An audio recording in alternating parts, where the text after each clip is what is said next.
ભાવનગર આવાસ યોજનામાં 3 વર્ષના ઘરવેરાની પહોંચ આપતા લોકો પરેશાન થયા છે। ભાવનગર સુભાષનગર વિસ્તારમાં આવેલ પ્રધાનમંત્રી આવાસ યોજનામાં મ્યુનિસિપલ કોર્પોરેશન દ્વારા 3 વર્ષનો ઘરવેરો આપતા સ્થાનિક લોકો ઉગ્ર રજૂઆત કરવા મ્યુનિસિપલ કચેરી ખાતે દોડી આવ્યા। ભાવનગરના સુભાષનગર વિસ્તારમાં આવેલ પ્રધાનમંત્રી આવાસ યોજનામાં મ્યુનિસિપલ કોર્પોરેશન દ્વારા 3 વર્ષનો ઘરવેરો આપતા સ્થાનિક લોકો ઉગ્ર રજૂઆત કરવા માટે મ્યુનિસિપલ કચેરી ખાતે દોડી આવ્યા।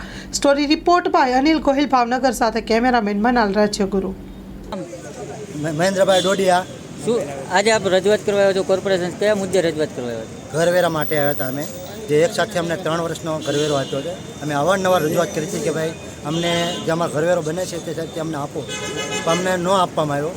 અને અત્યારે એક હારે 3 વર્ષનો આપ્યો અને એ તે વ્યાજ ચડાવીને, બરાબર, જે અમે સામાન્ય માણસ છીએ, પ્રધાનમંત્રી મોદી સાહેબે અમને રહેવા માટે આપ્યા છે, જે અમે હપ્તા નથી ભરી શકતા, તો સાહેબ એટલો જ અમે ઘરવેરો ક્યાંથી ભરી શકીએ?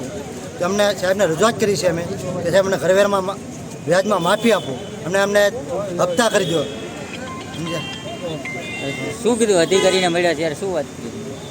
સાહેબે અત્યારે વિચારવાનો સમય માંગ્યો છે। સાહેબે 8 દિવસનો વિચારવાનો સમય માંગ્યો છે।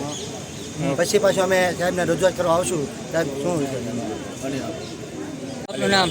પ્રધાનમંત્રી આવાસ યોજના પ્લોટ નંબર 28 સુભાષનગર અમીરજી પાર્કમાંથી આવી છે। મારું નામ નરેન્દ્રભાઈ રસિકભાઈ ડોડિયા છે। હું સોસાયટીના પ્રમુખ તરીકે પદ ધરાવું છું।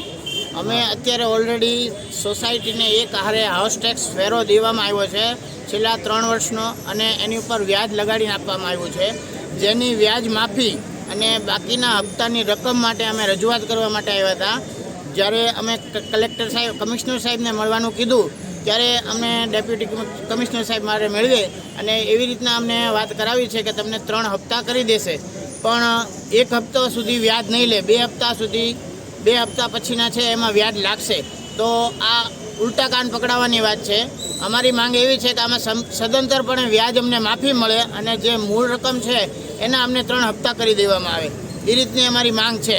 પણ હજી એ લોકોએ સ્વીકારી નથી। અમને અઠવાડિયા પછીનો સમય આપ્યો છે અને અમે બીજા અધિકારીઓને પણ મળ્યા, જે નબળા બાંધકામ બાબતે છે, ટાંકા બાબતે છે, કે જે ભાઈ એનું સ્ટ્રક્ચરનો રિપોર્ટ ને એ બધું અમે માગ્યું હતું, જે આજ દિન સુધી અમને મળ્યું નથી। તો એ બાબતે અમે રજૂઆત કરી છે। એટલે એ સાહેબે અમને કીધું છે, અઢવાણિયા સાહેબે, કે અમે આ બધું જે કાંઈ બાકી હશે એ અમે કરાવશું અમારી રીતે। અને આ જે હાઉસ ટેક્સ વેરાનું છે એની માટે હું પણ પોતે રજૂઆત કરીશ કે ભાઈ આ રીતે છે તો આ લોકોને હપ્તા કરી દે અને વગર વ્યાજના કરી દે, એ રીતના એ લોકોએ અમને જવાબ આપેલો છે। આપની માંગણી નહીં સ્વીકારે તો શું રહેશે આગળ? અમારી માંગણી નહીં સ્વીકારે તો અમારે સંયુક્તમાં ધરણા કરવાનો એક પ્રશ્ન રહે છે, કલેક્ટર સાહેબ પાસેથી મંજૂરી માંગીને।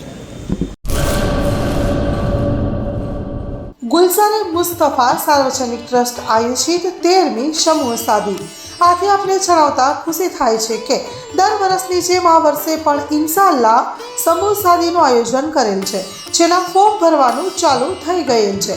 સમૂહ સાદીના ફોર્મ છેલ્લે તારીખ 10/12/2024 સુધી સ્વીકારવામાં આવશે। સમૂહ સાદી ઇન્શાઅલ્લાહ તારીખ 19/1/2025 રવિવારે યોજવામાં આવશે। ફોર્મ મેળવવા સંપર્ક કરો Haji Mohammad Rafiq Jusab Baloch, Bharat laundry, Jat tea house સામે, મોટા પીર રોડ, સંજોગનગર, ભુજ, કચ્છ।